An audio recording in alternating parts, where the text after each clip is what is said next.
दोस्तों नमस्कार। कैसे हैं आप लोग। आज की कहानी बहुत ही डरावनी कहानी है और ये रियल कहानी है जिसमें पुलिस भी इन्वॉल्व थी। इससे पहले कि मैं कहानी शुरू करूं, आप सभी से रिक्वेस्ट है, प्लीज़ चैनल को सब्सक्राइब करें और वीडियो को लाइक करें। तो शुरू करते हैं आज की कहानी। ये बात है स्पेन की मैड्रिड की कहानी है। यहाँ पे एक फ्लैट था जिसका नाम था लुइस 8 अपार्टमेंट। ये पहला केस है जिसमें भूत की इन्वेस्टिगेशन करने के लिए पुलिस को इन्वॉल्व होना पड़ा। तो बात 1991 की है। स्टेफिन लिजारो नाम की एक लड़की थी जिसकी उम्र लगभग 18 साल थी। इसकी फैमिली में इसका माँ बाप, एक भाई और एक बहन थी। टोटल 5 मेंबर थे। जैसे कि बताया कि वो 18 साल की तो थी, तो वो अब ना कॉलेज में जा रही थी, कॉलेज में पढ़ती थी, सब कुछ ठीक चल रहा था। लेकिन अचानक उसके बर्ताव में चेंज होने लग जाता है और वो अजीब अजीब हरकतें करने लग जाती है। वो अपने भाई को देखकर गुर्राने लग जाती है, उसको मारने की कोशिश करती है, चीखती है, चिल्लाती है, दीवारों को नोचने लग जाती है। और ये जो अटैक थे वो बीच में थोड़ी थोड़ी देर के लिए आता था, उसके बाद वो फिर ठीक हो जाती। अब घर की दीवारें लकड़ी की होती थी तो उन पे निशान भी पड़े थे। पूरी फैमिली बहुत परेशान होती है कि इसको होता क्या है। और ये जो दौरे थे वो बीच बीच में पड़ते थे, लेकिन उसे कुछ याद नहीं रहता था। अब ये जो स्टेफन थी ये धीरे धीरे कमज़ोर होने लगी। जब उससे माँ बाप पूछते कि तुझे होता क्या है, तो वो बताती कि मुझे कुछ याद नहीं रहता, रात को मुझे एक साया दिखाई देता है और जैसे वो दिखाई देता उसके बाद मैं अपनी होश भूल जाती हूँ और वो जो हरकतें हैं जो आप बताते हो वो होने लग जाती हैं। अब जब ये बात सुनते हैं तो उसके माँ बाप उसको फादर को भी दिखाते हैं, मेडिसिन दिलवाते हैं, हॉस्पिटल में भी चेकअप करवाते हैं, क्लिनिक में लेके जाते हैं, तो कोई प्रॉब्लम नहीं होती। तो वो फिर वापस आ जाते हैं घर में। और ये जो अटैक थे वो धीरे धीरे बढ़ने लगे। अब जब माँ बाप ने थोड़ा डीपली इस चीज़ को देखना शुरू किया तो उनको पता चला कि ये जो स्टेफिन थी ये भूत प्रेतों की किताबें बहुत पढ़ती थी।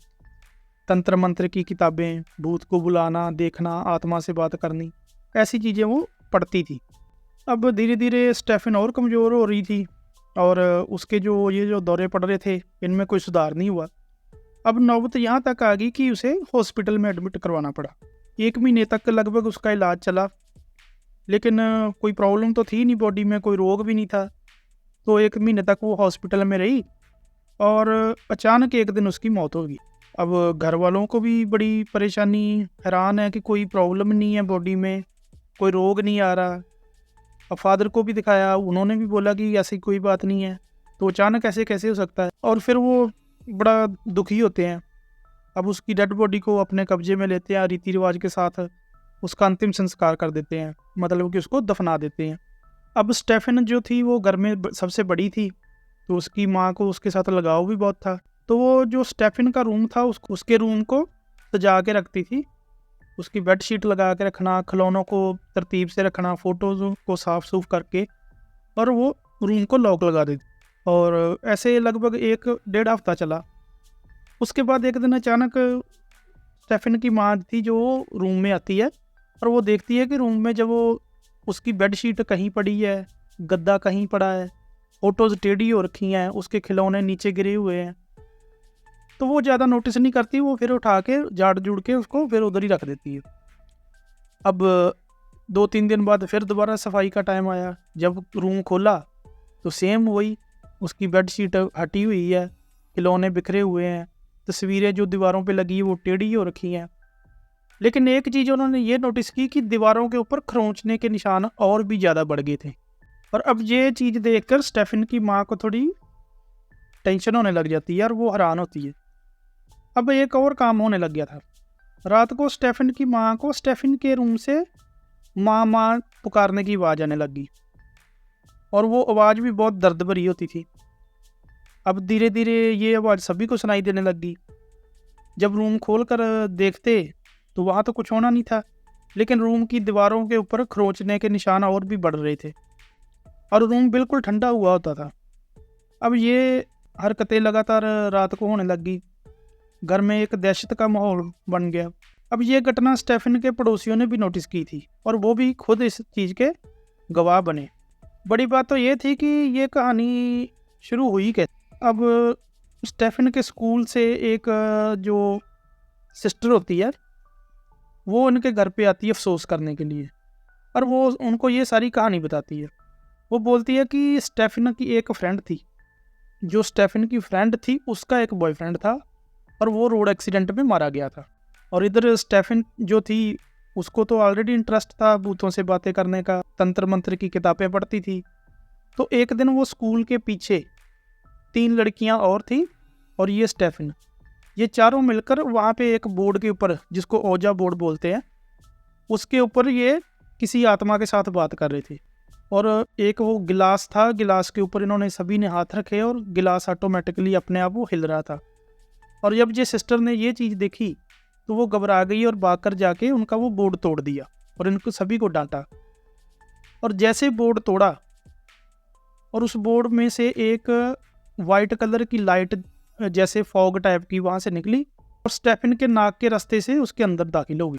और फिर स्टेफन की माँ बाप ने भी ये चीज़ को ध्यान से सुना और उनको लगा कि तभी से ये स्टेफन अलग अलग अजीब अजीब हरकतें कर रही थी।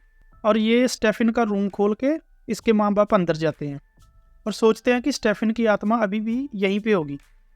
तो ये तो प्यार के साथ उससे बात करने के लिए जाते हैं। और जब अंदर जाते हैं तो पहले की तरह वो पूरा सारा सामान बिखरा हुआ था और स्टेफन की एक फ़ोटो थी वो नीचे गिरी हुई थी। और जैसे ही उसकी माँ उस फ़ोटो को उठाती है तो फ़ोटो में हैरत अंगेज तरीके से आग लग जाती है, और आग भी सिर्फ स्टेफन के फेस के ऊपर लगती है। और उसकी माँ फ़ोटो को नीचे दोबारा गिरा देती है। अब उसका बाप पास आता है, वो भी फ़ोटो को उठाता है, लेकिन फ़ोटो जल रही थी तो वो नीचे गिरा के रूम से बाहर चले जाते हैं।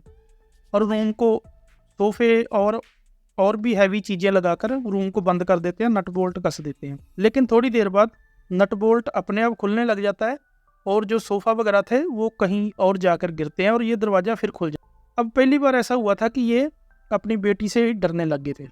ये किसी तरीके से रात निकालते हैं, सुबह होती है और ये प्लान करते हैं कि ये कुछ दिनों में इस घर को छोड़ के चले जाएंगे। फिर रात होती है और रात को स्टेफन ने अपनी माँ की जान लेने की कोशिश की। उसकी माँ को ऐसे लगता है कि जैसे उसकी छाती पे कोई बैठा है और दोनों हाथों से गला दबा रहा है। अब वो इतनी भयानक घटना थी कि उसकी माँ ने बड़ी मुश्किल से अपनी जान बचाई और पुलिस को फ़ोन कर दिया। और पहली बार पुलिस इस केस में इन्वॉल्व होगी। 10-15 मिनट बाद पुलिस आ जाती है। पुलिस ने पूरी कहानी सुनी और वो स्टेफन के रूम में जाते हैं और वो देखते हैं कि वो जो स्टेफन की माँ ने बताया हुआ था वो सेम वैसे ही उसका सामान इधर उधर पड़ा है, फ़ोटो टेढ़ी हो रखी है, उसकी फ़ोटो में आग लगी है, जबकि फ्रेम लकड़ी का था, उसको कुछ नहीं हुआ, लेकिन जो अंदर फ़ोटो है उसका फेस जला हुआ है। तो पुलिस वाले भी समझा बुझा कर चले जाते हैं।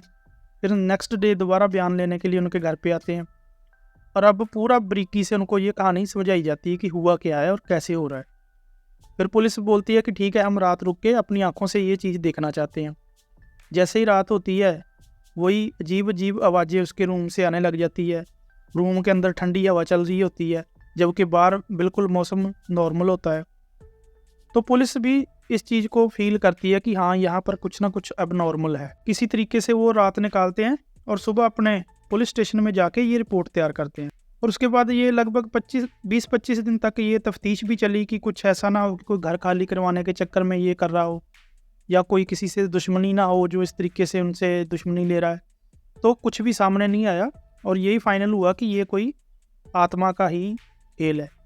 तो पुलिस ने इसके माँ बाप को ये एडवाइस दी कि आप ये घर छोड़ के चले जाओ, कहीं और रहने लगे। तो ऑलरेडी इनका भी तो मन बना हुआ था, तो ये इस घर को छोड़ के चले जाते हैं। और जैसे वो घर छोड़ के चले गए उसके बाद इनके साथ कोई भी ऐसी घटना नहीं हुई। और ये बिल्कुल रिकॉर्ड के अंदर है सारा कुछ। और ये पुलिस के बयान है, जब रिपोर्टर्स को भी उन्होंने ये बयान दिए थे कि ऐसा ऐसा उन्होंने खुद देखा हुआ है। तो ये थी आज की कहानी। थोड़ी देर बाद इसके ऊपर एक फ़िल्म भी बनी थी जिसका नाम वेरोनिका रखा गया था। और ये अजीब बात है कि ये इतनी भयानक और डरावनी मूवी बनाई गई थी कि 10 में से लगभग 8 लोग तो इसे पूरा देख ही नहीं पाए। तो ये थी आज की कहानी। उम्मीद करता हूँ अच्छी लगी होगी। मिलते हैं नई कहानी में, तब तक के लिए धन्यवाद।